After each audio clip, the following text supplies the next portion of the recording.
سبحان اللہ وبحمدہ سبحان اللہ العظیم سبحان اللہ وبحمدہ سبحان اللہ العظیم سبحان اللہ وبحمدہ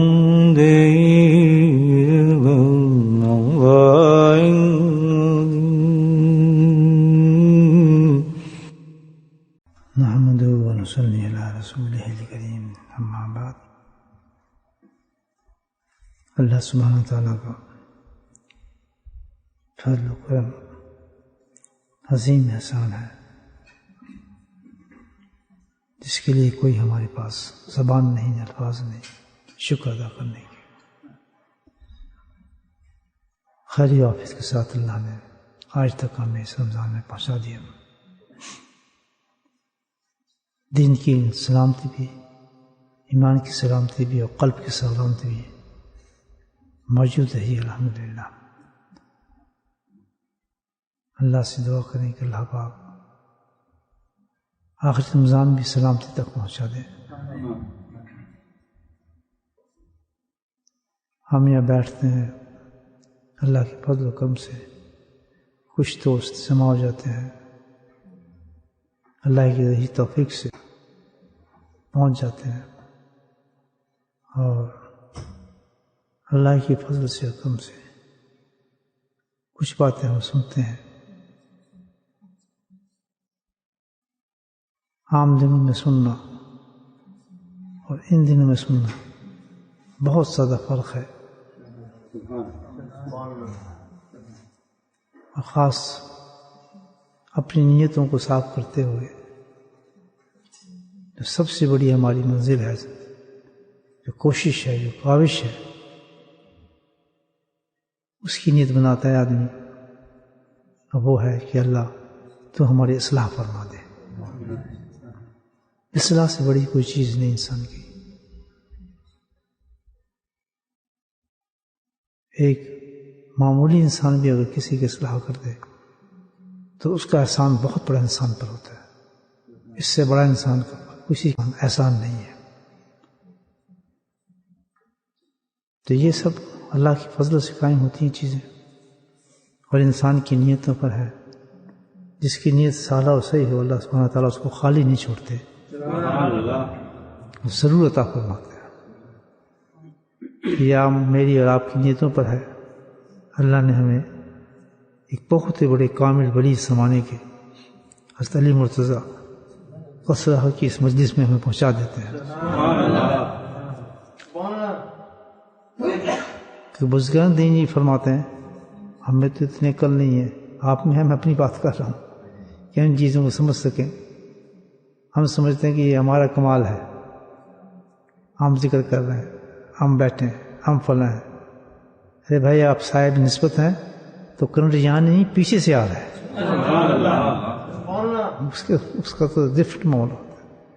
اسی طرح انہوں نے احتیاط بھی بتائی ہے کہ مجالس میں جائیں نا، اب ایک چیز کی ضرور احتیاط کر لیں کہ بھائی اس مجلس کا سرغنہ ہے یا کچھ کرنا چاہتا ہے تو اس کی کوئی نسبت ہے کسی سے؟ اگر نسبت ہے تو کتنی کبھی اور کیسی ہے؟ تو اگر آپ یہ پیمانہ لے کر جائیں گے، اس آدمی کو ٹٹول لیں گے بیٹھنے سے پہلے کہ اس آدمی کی نسبت ہے اور کس سے ہے اور کتنی مضبوط ہے اور کیا ہے، کیا اس کا مجاہد اس لائن میں، تو الحمدللہ اگر مثبت جواب آتا ہے، پازیٹیو آتا ہے، تو مجلس آپ کے لیے مفید ہوگی. کیوں کہ معاملہ اس آدمی کا نہیں ہے، معاملہ پیچھے کا ہے. سبحان اللہ. معاملہ پیچھے کا ہے. اس آدمی کو نہ دیکھیں، اس منبع کو دیکھیں جہاں سے کرنٹ آ رہا ہے. تو یہی معاملہ ہے کہ ہم نے یہ تھوڑی سوچ رہے ہیں مجلس بہت بڑی اللہ کے ولی کی مجلس ہے. اب جس کی تعریف شروع کر دوں گا تو پھر معاملہ ادھر چلا جائے گا. بہرحال جس نے اپنی زندہ آنکھوں سے اور صحبتوں سے دیکھا ہے اس شخص کو، تو اس لیے نہیں کہہ رہا کہ میرے شیخ تھے. آج اس عمر تک دنیا کے ایک کونے میں میں نے بڑے بڑے انسانوں سے ملاقاتیں کی، لیکن اس جیسا انسان مل نہیں سکا. ملنے کی بات میں نے کی بلکہ میں دیکھ نہیں سکا. میں نے چلو اس طرح جائیں گے حج پہ تلاش کریں گے حضرت کے جیسے آدمی مل جائے. حج کے زمانے میں کیونکہ دو تو پتہ ہے کیسے کیسے لوگ حج پر آتے ہیں الحمدللہ. بڑا تلاش کیا ناخن ہے. عرفات میں تلاش کیا, منہ میں تلاش کیا, زمزم پیتے تلاش کیا, طواف کرتے تلاش کیا, اور خانہ کعبہ سے گلے ملتے ہوئے تلاش کیا, تلاش کیا, ملتزم پہ دعائیں مانگتے تلاش کیا. تو ہر طرف سے جواب آئی کہ تو نے خواب نہیں سنا تھا اپنے شیخ کہ کسی نے خواب دیکھا کہ حضرت ہم اس آدمی نے دیکھا کہ وہ خانہ کعبہ میں ہے اور مینار گر رہا ہے خانہ کعبہ پہ. تو اس نے وہیں تعبیر پوچھی حضرت شیخ سے. تو حضرت نے سانس بھی فرمایا کہ ایک ایسے ولی کا اس دنیا سے اٹھ جانا ہوگا کہ اس کا کمپنسیٹ یعنی اس کا متبادل کوئی نہ مل سکے گا, یعنی اس کے مقابلے کو پھر آدمی نہیں آئے گا زمانے میں. تو یہ جیسے جیسے ہم قیامت کے پاس جا رہے ہیں, یہ چیزیں اچھی اٹھتی جا رہی ہیں, بناوٹی چیزیں آتی جا رہی ہیں. پچھلے زمانے سے آپ لوگ پوچھیں تو ان کو پتہ نہیں تھا کہ بھئی گھی بھی کوئی بناوٹی ہوتا ہے, پتہ نہیں. اسے مجھے دودھ بھی کوئی بناوٹی ہوتا تھا, تصور بھی نہیں بیچارہ کوئی بناوٹی کوئی چیز ہو سکتی تھی. وہ ہر چیز کو خالص سمجھتے تھے اور کھا جاتے تھے. تو ان کی زندگی کتنی بڑی تھی, نہ کوئی وہاں آرگینک تھا, نہ یہ چکر تھا, نہ فلاں چکر تھا, یہ سب ڈھکوسلے ہیں سارے. وہاں چیز کیا بات کیا تھا, سبحان اللہ, وہاں خالص چیز خالص تھی بس.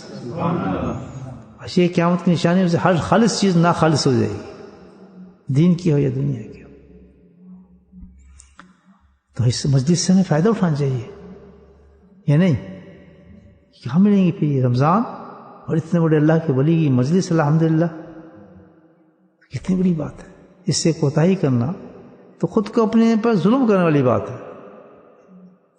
ایسی مجلس چھوڑ کے آدمی ضرور جائیں, ہر جگہ جائیں, میں تو کہتا ہوں, لیکن اگر کوئی وہاں یہ چیز نہیں ملے کہ نسبت نہیں, نسبت کمزور ہے, کوئی وجہ نہیں ہے, تو چاہے کتنا بھی رنگ ہو لیکن فائدہ نہیں ہوگا. میں آپ کو صحیح بتا رہا ہوں, بس مطلب دیکھیں. اور ہمارے پاس اتنا ٹائم نہیں ہے, اب زندگی اب اتنا ٹائم نہیں ہے کہ ہم اندھا دھند کی کام کرتے رہیں. بس ایک پیمانہ دیا ہوا ہے, اللہ وہ پیمانہ دے دے, بس وہیں جم جائے آدمی. ملنا ہوگا تو سب کچھ وہیں سے گا اللہ کی فضل سے. ادھر گھومنے کی ضرورت نہیں ہے, ٹائم ویسٹ کرنے کا ہمارے پاس وقت ہی نہیں ہے. وہ نہیں ہے کہ ادھر دیکھ لو, جو ادھر دیکھ لو, اس کو چھوڑ کے ادھر دیکھ لو. نہیں, اب نہ جنید آئیں گے, نہ باجدید آئیں گے, اور نہ علی مرتضی آئیں گے.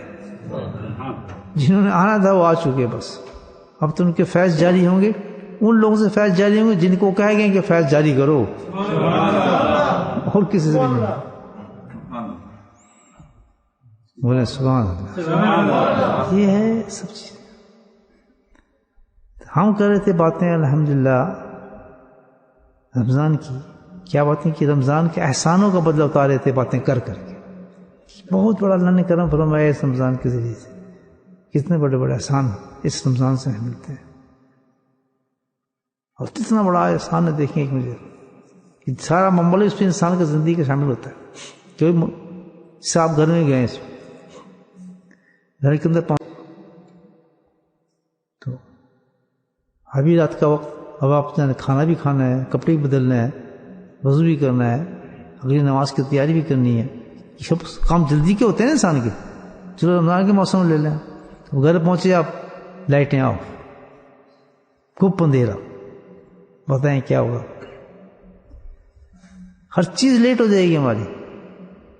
کپڑے بدلنے لیٹ, کھانا لیٹ, پینا لیٹ, ہر چیز میں ڈسٹربنس آ جائے گی انسان کی زندگی کے اندر. ہوگا یا نہیں ہوگا؟ کوئی کہیں ہاتھ مارے گا, کوئی کدھر ہاتھ مارے گا, کچھ کرے گا, کپڑا کوئی ہاتھ نہیں آئے گا, کیونکہ ایک اندھیرا ہو گیا اور پریشانی ہو گئی انسان کے اندر. سب گڑبڑ چیزیں ہو گئی, اوپر نیچے ہو گیا, نیچے والا اوپر ہو گیا, پروگرام سارے ڈسٹرب ہو گئے, سب کچھ انسان کا ختم کر جاتا ہے. اندھیرا بہت بری چیز ہے دوستو, بہت بری چیز ہے. اتنی بری چیز ہے کہ پاک نے سب سے بڑا عذاب آخرت کا اندھیرا دیا ہے. جتنا جو گناہ گار ہوگا اور جتنا بھی سیاہ کار ہو اور جتنا اللہ کا نافرمان ہو, پھر وہ بڑھتا جاتا ہے شرک تک، بڑی چیزوں تک، کفر تک. اسی قدر ان کا عذاب کس سے دیا جائے گا؟ اندھیرے سے دیا جائے گا. اور اس کا اللہ نے خاص تمام جہنم اس طرح کیا ہے کہ جہنم کی اسی طرح بنایا ہے. اس کی فارمیشن ایسی ہے کہ بنا بنا بنا بنا بنا اس میں آخری پوزیشن جس پر چھوڑا ہے وہ کیا چیز ہے؟ اندھیرا ہے. اللہ معاف فرمائے. آپ خود سوچیں. اور اندھیروں سے کام شروع ہوتا ہے. جس وقت نزاق وقت ہوتا ہے تو اندھیرا چلتا ہے. قبر میں جاتے ہیں تو اندھیرا ہوتا ہے. دیکھا آپ نے؟ قبر سے اٹھے گا تو حشر کا اندھیرا ہوگا، سے اٹھے گا تو پلسرات کا اندھیرا ہوگا. خدا نہ خواستہ انسان ناکام ہوتا ہے تو پھر جہنم کا اندھیرا ہوگا. کتنی خطرناک چیزیں اندھیرا آپ دیکھیں. کتنا برباد کرتا ہوا انسان. ایک گھر کا اندھیرا ہم برداشت نہیں کر سکتے تو آخرت کے کتنے بڑے بڑے اندھیرے ہیں. یہی اندھیرا انسان کا جو انسان کو ختم کرتا ہے. یہ حقیقت یہ ہے کہ جب یہ اندھیرا ہوتا ہے انسان کے اندر تو کام خراب ہوتا ہے. انسان کے گھر میں اندھیرا آیا سب کچھ ختم ہو گیا. اور انسان کا جو گھر ہے یہ پورا جسم ہے تو اس کے دل میں اندھیرا ہے تو سب ختم ہو گیا. اللہ ہمارا سارا مرکز کیا ہے؟ دل ہے. گھر کا اندھیرا برداشت نہیں کر سکتا مجھے. جس کا قلب میں اندھیرا آ جائے تو کیسے زندہ رہ سکتا ہے؟ اس کی ہر کام ڈسٹرب ہوگی. گھر میں اندھیرا ہے، کھانا ڈسٹرب، کھانا لیٹ، اٹھنا لیٹ، کپڑے لیٹ، نماز لیٹ، سب کچھ لیٹ ہونا شروع ہوتا ہے. کام پہ جانا لیٹ، ٹیلی فون کی جگہ کچھ اور پکڑ رہا ہے، اس کی جگہ کچھ اور پکڑ رہا ہے. تو جس گھر میں جس دل میں انسان کے اندھیرا ہو مجھے بتائیں اس کی زندگی کیسی بہتر ہو سکتی ہے؟ جس دل میں اندھیرا ہو وہ کس طرح زندگی گزار سکتا ہے؟ ایک سہارا نیک زندگی. وہ شرک بھی کرے گا، بدعت بھی کرے گا، گناہ بھی کرے گا، شہرت کے کام بھی کرے گا، مال بھی لوٹے گا، فلاں کام بھی کرے گا، فلاں کام بھی کرے گا. کوئی کام ایکسپیکٹ نہیں کر سکتے اس زندگی کے کام صحیح ہوگا. تصور ہی نہیں کر سکتا. یہ اندھیرا ہے دل کا جو انسان کو برباد کرتا ہے.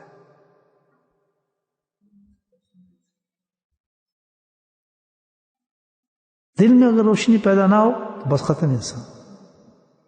جب بھی کوئی انسان کی طرف معاملہ خراب ہو رہا ہو تو سمجھ جائیں کچھ نہیں کر رہا ہے، شیطان کچھ نہیں. سب چیز جو ہے انسان کے خود قلب کے اندر اندھیرا آ گیا ہے. یہ بڑی سستی ہے، نماز نہیں پڑھی جاتی. یہ بڑا کوشش کرتا ہوں فجر پہ جانے کے لیے، اٹھ نہیں سکتا ہوں. میں نے بڑی کوشش کی ذکر پہ آؤں، ذکر میں آ سکتا. دل کرتا ہے جی نماز پڑھنے کو، نماز تک پہنچتا ہوں میں، پتنی پہ کھڑے کھڑے پھر وہاں سے ہٹ جاتا ہوں.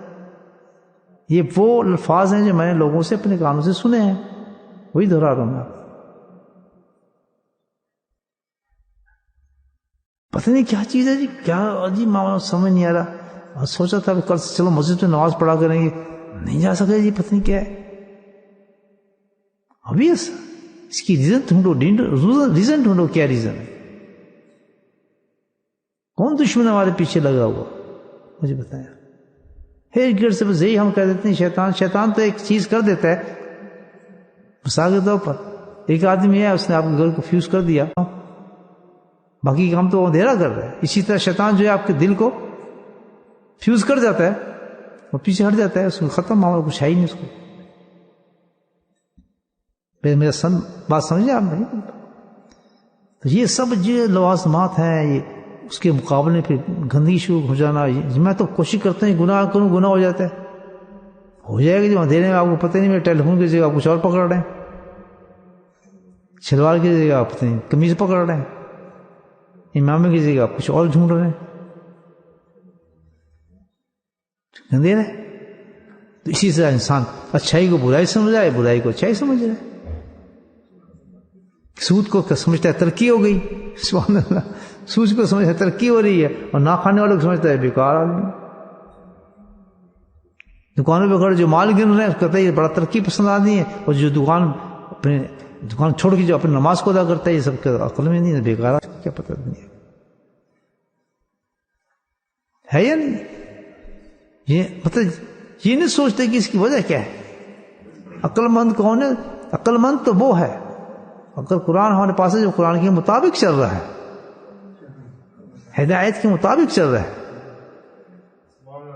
تو پتہ چلا کہ وہ جہنم کا جو اندھیرا تھا وہ اس کے دل میں چھا گیا ہے، اس کی پرتو ہے کہ جو اس کو برباد کر رہی ہے، اس کا سایہ ہے جو اس کے دل پہ پڑ چکا ہے۔ یہ سب اس دل کے اندھیرے ہونے کی وجہ سے انسان جو کام کرتا ہے۔ تو میرے بھائیوں، میرے دوستوں، جب گناہ کی رغبت ہو،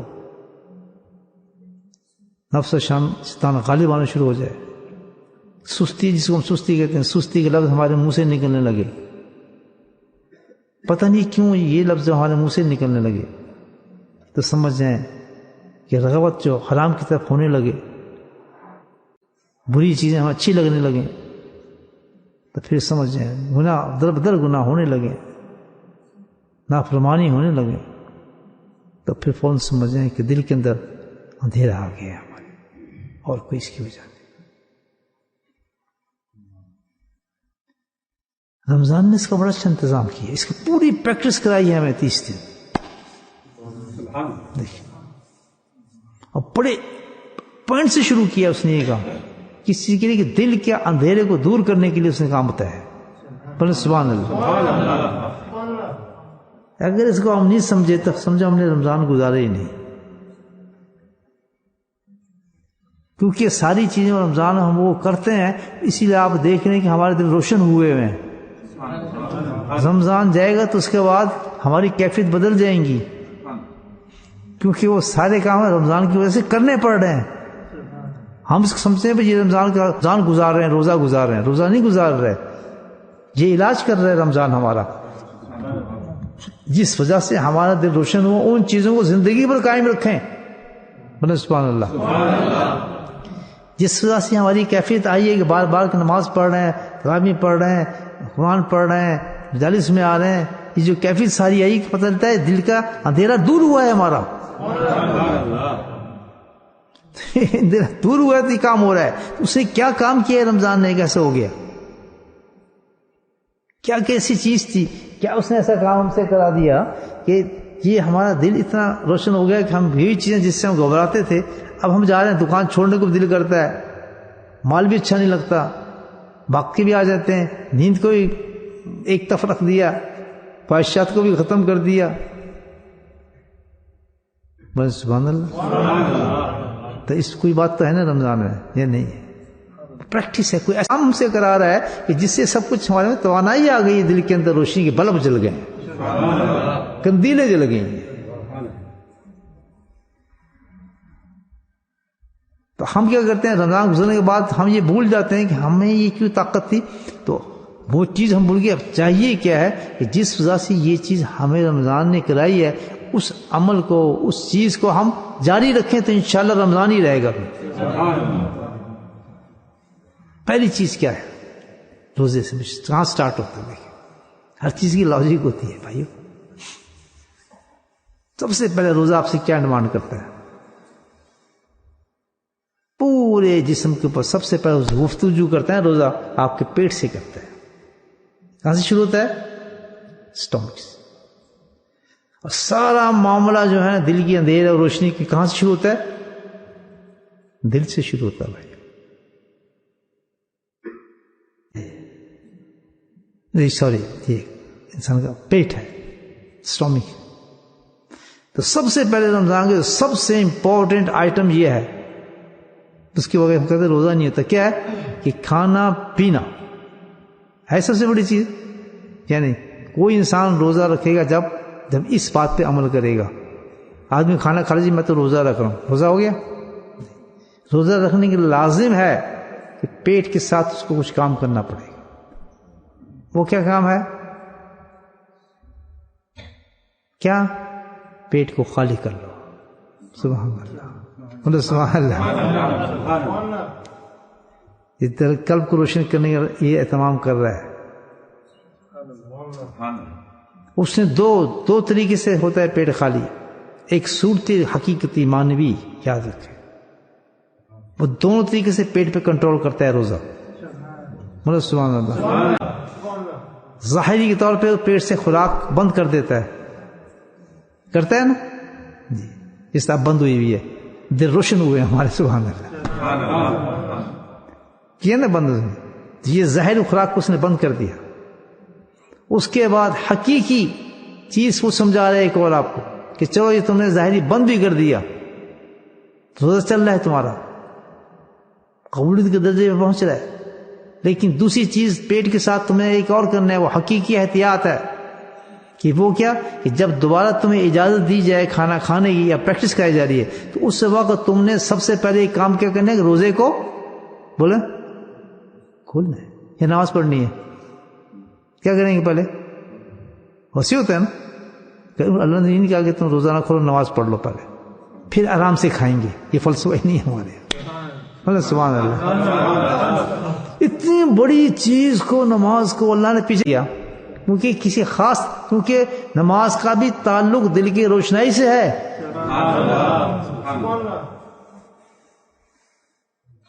آپ کی برکت سے بات سمجھا رہی ہے, جو سمجھا رہا ہوں آپ دل کی, یعنی رمضان میں آپ یہ دیکھیں اتنی بڑی چیز نماز کو بھی اللہ نے کہا پیچھے کرو, اس کو اذان ہی نہ دو, ٹھہر جاؤ بھی, دے بھی دو پھر بھی تسلی. کیوں کہ پہلے علاج ہو جائے. اب یہاں علاج کیا, اب کیا کہا جا رہا ہے کہ اب تم کیا کرو, روزے کو کھولو, یعنی دل, اب تم اپنے قلب جو پیٹ ہے اس کا دوسرا اہتمام کرو. جو مانوی جو ظاہری چیز تھی ہم نے خوراک بند کر دی تھی, اس کے مزے آپ نے تو دیکھ لی, کتنا چارہ دل روشن ہوا, ہلکے رہے آپ, ٹھیک ہے نا. لیکن کتنا بھی کام نہیں بنا. اب اصل مسئلہ کھولنے پر آ رہا ہے. کھولنا سب سے بڑی زبردست چیز ہے کہ اب جب تو اس کو کھولے گا, کوئی چیز بھی تیرے پاس ہے اس سے تیرا روزہ کھل جائے گا. اگر وہ تیرے سٹامک میں چلی گئی, سٹامک میں چلی گئی, سٹامک میں نہیں گئی, حلق نہیں ہوتی, روزہ نہیں کھلتا. بولے سبحان اللہ. دیکھیں کتنا کنیکشن ہے روزے کا اور سٹامک کا. آپ پوچھتے نا مسئلے, ہمارا جو تھا روزہ وہ پانی تھا, ہم نے یہاں تک کیا وہاں تک کیا, کہتے ہیں نا, تو انہوں نے حد رکھی ہے کہ حلق سے نیچے گیا ہی نہیں. ان کے حلق سے نیچے گیا قطرہ, قطرہ روزہ ختم. حد کون سی ہے؟ حلق. تو روزہ اس وقت کھلے گا جب ہمارے حلق سے وہ خوراک کہاں پہنچے گی؟ پیٹ میں. جیسی پیٹ میں گئی تو روزہ ہمارا اوپن کھل گیا. سبحان اللہ. تو وہاں بتایا آپ کہ یہ اب حقیقی معاملہ ہو رہا ہے پیٹ کے ساتھ, کہ وہ جب خوراک تم ڈالو گے تو اب اس میں روزے کے بعد کنٹرول کیا جا رہا ہے کہ تمہارا روزہ, یہاں بتائے گا کہ روزہ رکھا ہے, کھایا ہے, اس پہ روزہ تمہارا صحیح تھا یا غلط تھا. یہاں پر آگ نے اب احتیاط خوراک کرنی ہے. طیباً, کھلو طیباً, قرآن کہتا ہے, واشربوا طیباً, کہ خوراک وہ حلال طیب ہے جو تم اندر ڈال رہے ہو. سبحان اللہ. حکم آتا ہے کہ خبردار حرام چیز کے ساتھ روزہ نہ کھولنا, ورنہ وہ روزہ نہیں رہے گا بلکہ اب کیا بن جائے گا؟ فاقہ بن جائے گا. اللہ بولے سبحان اللہ. تو سب سے بڑی چیز کیا ہوئی ہماری؟ خوراک ہے. اگر قلب کو روشن کرنا چاہتے ہیں, اس اندھیرے کو دور کرنا چاہتے ہیں, تو سب سے پہلی چیز جو ہمیں کرنی پڑے گی, اس خوراک کو کنٹرول کرنا پڑے گا.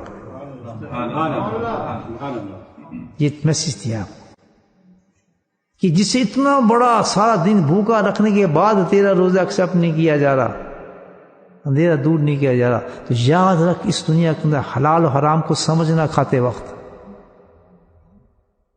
طیب کو سمجھنا, ہر چیز وغیرہ وغیرہ منہ میں مت ڈالنا, وہ سورسز استعمال نہ کرنا جہاں سے تم خوراک کما رہے ہو.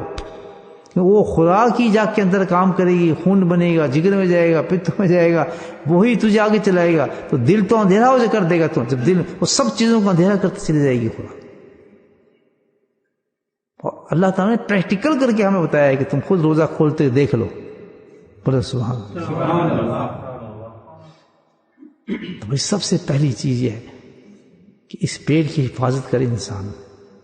سب سے پہلی چیز, پہلی پریکٹس رمضان نے کرائی ہے. اپنے کاروبار, اپنی نوکری, اپنے حساب کتاب جس قدر پاک اور صاف ہوں گے، طیب ہوں گے، آپ کے کلیئر ہوں گے، اسی قدر آپ کا دل شفاف نورانی ہوتا چلا جاتا ہے۔ ہم تو جی نمازیں بہت پڑھتے ہیں، ہم تو حج بہت کرتے ہیں، بس ایک چیز دیکھیں گے تمہارا سورس آف انکم کیا ہے، کھانا پینا کیا ہے، کھاتے کیا ہو، پیتے کیا ہو۔ بھائی دل کو روشن کرنے کی سب سے بڑی چیز کیا بتائی ہے؟ اللہ بتائی۔ پیٹ کو آپ نے کنٹرول کر لیا، سبحان اللہ، نیکسٹ سٹیپ جو اندھیرا پہنچاتا ہے دل کو، وہ ہے انسان کی خواہشات، نفسانیات، آرزوات، دنیا۔ یہ بہت ہی خطرناک چیز ہے آرزویں، اس کو کہتے ہیں آرزویں، ڈیزائرز۔ ڈیزائرز ہوتا ہے کہ ملے نہ ملے بس آرزو رکھ لی، چل ہو جائے، یہ کام ہو جائے، فلاں ہو جائے، یہ چیز آ جائے، وہ آ جائے، اس عورت سے شادی ہو جائے تو اس سے فلاں ہو جائے، 3 شادی کروں، 2 کروں، فلاں کروں، یہ ساری ڈیزائرز انسان کی گھومتی رہتی ہے۔ کیوں ہوتا ہے یہ سارا کچھ؟ دل ہمارا سیاہ ہے، دل سیاہ ہے۔ تو روزہ ہمیں کیا سکھا رہا ہے؟ الحمدللہ روزہ کیا سکھاتا ہے کہ انسان جب روزے کے اندر جاتا ہے تو سب سے پہلے اس کا جو خواہشات وہ کنٹرول ہونا شروع ہو جاتی ہیں۔ سب سے بڑی خواہش تو اس کے کھانے پینے کی ہوتی ہے، سبحان اللہ۔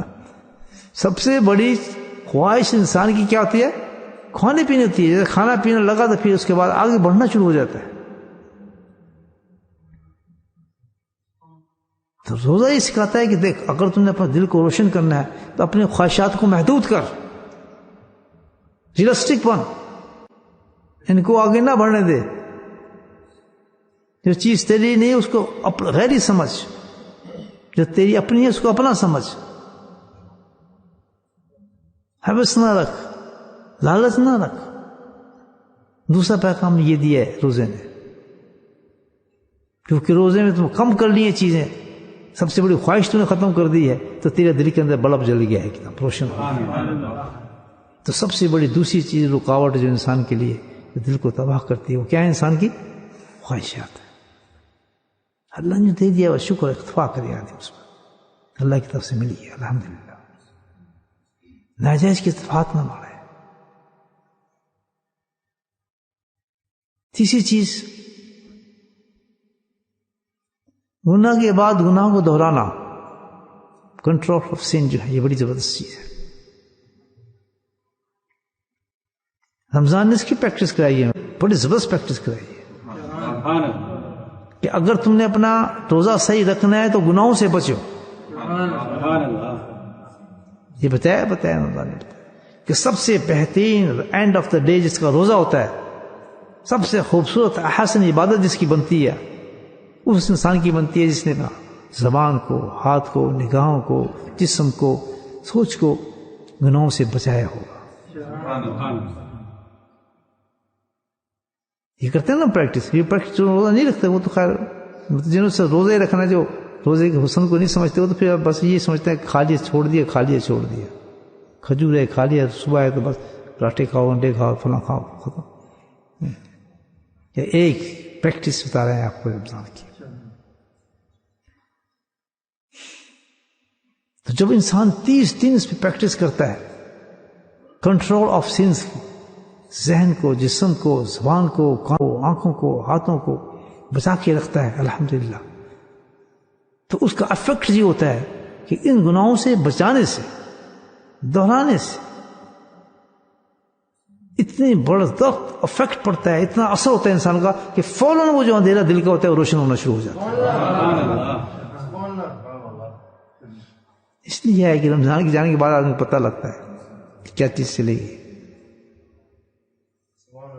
تیسری چیز، چوتھی بڑی امپورٹنٹ چیز ہے، یہ سب بتا رہا ہوں جو بزرگان دین بیان فرمائی نہیں باتوں، میں اپنی تفصیل احادیث سے محنت کر کے ہمارے لیے انہوں نے گلدستے پیش کیے ہیں، الحمدللہ، کہ جہنم سے بچ جائیں۔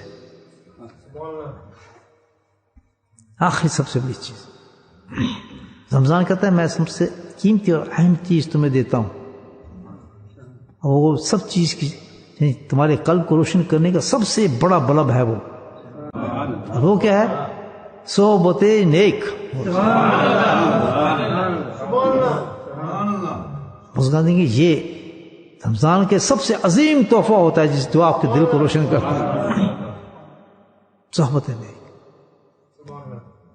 کیونکہ جب آپ رمضان میں روزے سے ہوتے ہیں، روزہ رکھا ہوتا ہے، خواہشات کو دبا رہے ہوتے ہیں، الحمدللہ دل نورانی چل رہا ہوتا ہے، فرسٹ کلاس، کھانا پینا بھی حلال چل رہا ہوتا ہے، احتیاط پوری ہو رہی ہوتی ہے کہ وہ غلط چیز اندر سے روزہ نہ کھولا جائے. ایسے ہے نا، خواہشات کو ہم دبا رہے ہوتے ہیں، الحمدللہ گناہوں سے بھی بچ رہے ہوتے ہیں. تیسری چیز تو آن ٹاپ آف دیٹ پھر انسان کا جب دل نور ہو جاتا ہے اب اس کا دل ایک چیز کو چاہتا ہے کہ یا کوئی ایسی جگہ ملے جہاں دل کو اور سکون ملے. آٹومیٹک دل کرتا ہے اس کے. اس کمی کو پورا کرنے کے لیے ہم لوگ کوشش تو بہت کرتے ہیں. مسجدوں میں تقریریں ہوتی ہیں، پانی ہوتی ہیں، لوگوں کو بلایا جاتا ہے، سب کچھ ہوتا ہے نا، مجلسیں قائم ہوتی ہیں. حقیقت لاشعوری طور پر رمضان کے بعد تو نہیں ہوتی مسجدوں میں. انڈیا سے بلا رہے ہیں، پاکستان سے بلا رہے ہیں، لوگ ادھر سے بلا رہے ہیں، ادھر سے بلا رہے ہیں. لوگ حقیقت کو نہیں سمجھ رہے کہ یہ ہم کیوں کر رہے ہیں، صرف رمضان کیوں کر رہے ہیں. ہم اس کی حقیقت نہیں سمجھ. حقیقت یہ ہے کہ رمضان کی یہ ڈیمانڈ ہے، بندہ صبح ڈھونڈ رہا ہے.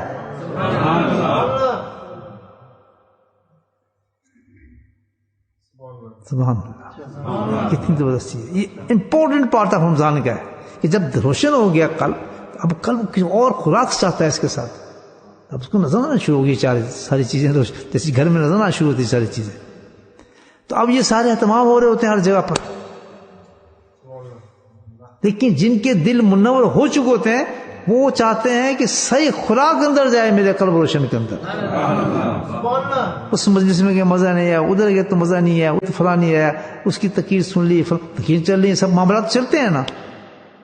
تو ایک ڈیمانڈ بھی چل رہی ہے کہ بھائی اندر سے وہ لاشعوری ڈیمانڈ اس کو پورا کیا جا رہا ہے آرٹیفیشل طریقے سے. تو رمضان یہ ڈیمانڈ کرتا ہے کہ اس میں تمہیں ایک کام کرنا ہے. یہاں تک تو میں نے آگ لگا دی کہ تمہیں ایک چیز چاہیے، صحبت نیک چاہیے. اب صحبت نیک تلاش کرنا تمہارا کام ہے.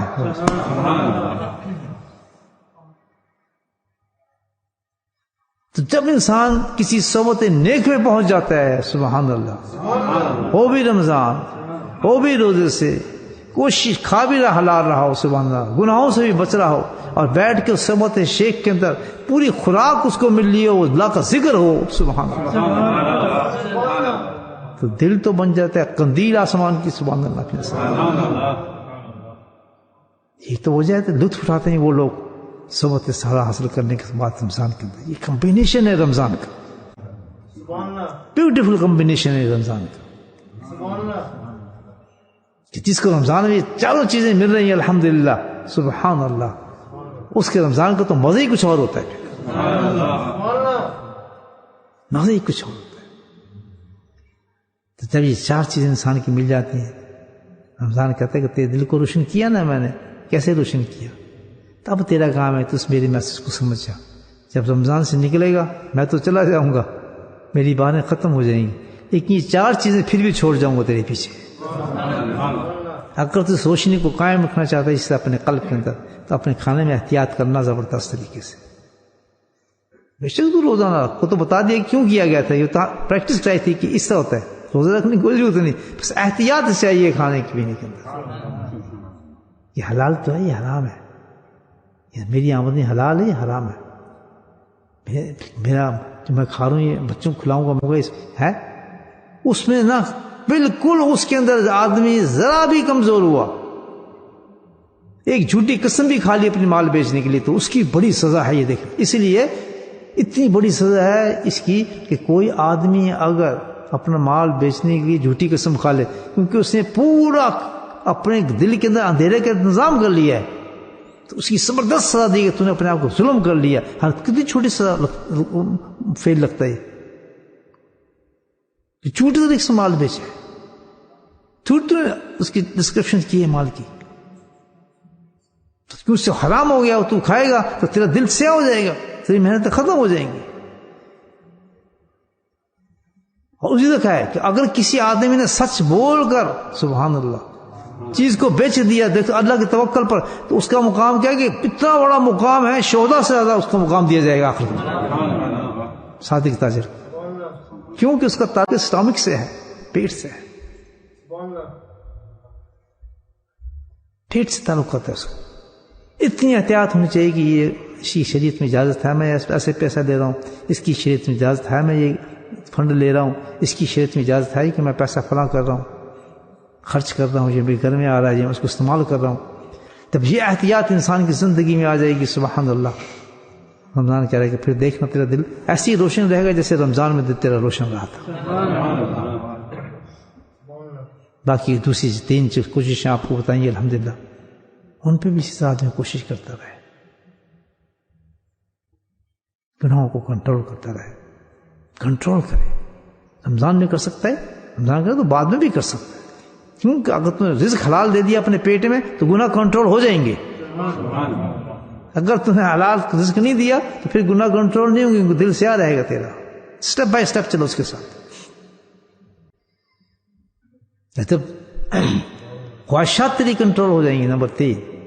اور اس کے بعد اگر تجھے کوئی صحبت صالحہ نیکی مل گئی ہے، خبردار زندگی اور صحبت کو نہ چھوڑنا اور اس کی قدر کرنا، اس کی قدر کرنا۔ بس یہ نہیں کہ رمضان تک معاملہ تھا، نہیں، اس کی قدر کرنا۔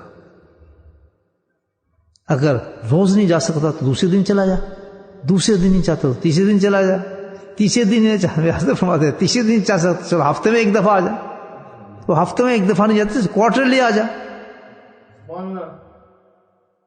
لیکن اگر تجھے روز ملتی ہے تو نور اللہ نور ہے۔ کسی نے پوچھا کہ اس کے لیے ٹائمنگ کتنی چاہیے؟ ٹائمنگ اتنی چاہیے کہ جا اور شیخ کا دیدار کر چلا جا،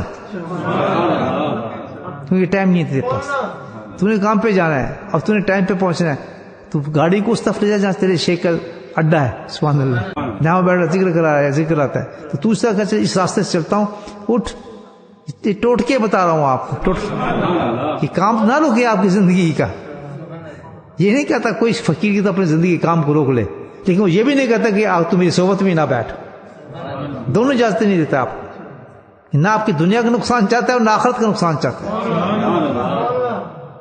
اللہ والوں دیکھنے کیا ہوتا ہے کہ ایک دفعہ ملتان کے سب سے بڑے، کیا پاکستان کے بہت بڑے شیخ جو گزرے ہیں، بہاؤالدین ذکریہ رحمۃ اللہ علیہ، جن کا اتنا بڑا پورے ملتان کے ہر کونے سے آپ کو ان کا مزار نظر آئے گا، سہروردی شیخ ہیں، اور مجھے بہت فیض پہنچے ہیں وہاں سے الحمدللہ۔ بلکہ میں یہ کہوں گا نعمت کا شکر میں وہ نہیں کرتا، ناشکری نہیں کرتا، حقیقت یہ ہے کہ میری ابتدا وہیں سے ہوئی ہے۔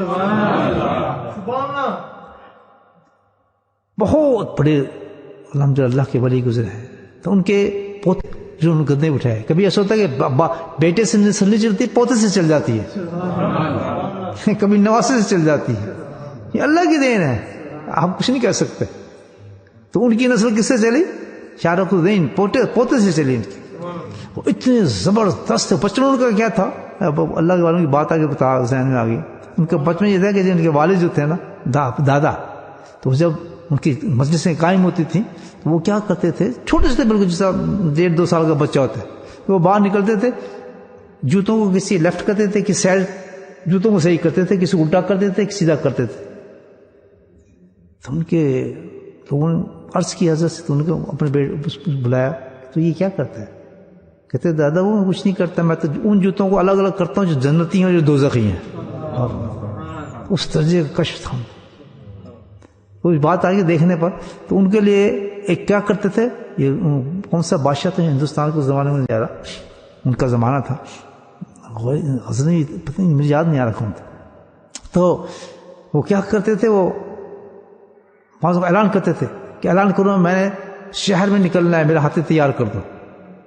پتہ نہیں کیوں نکلنا ہے، این دوپہر کے وقت اپنے ہاتھی بھی تیار کرتے اور سواری پہ نکلنا شروع ہوتے، اور سواری پہ نکل کے کہتے آج جس نے میری زیارت کر لی وہ بخشا گیا، اعلان ہوتا تھا۔ اللہ تعالیٰ دیکھ کہاں دیکھیں سبحان اللہ نعمتوں کی، لگتی عجیب باتیں ہیں یہ ہمیں۔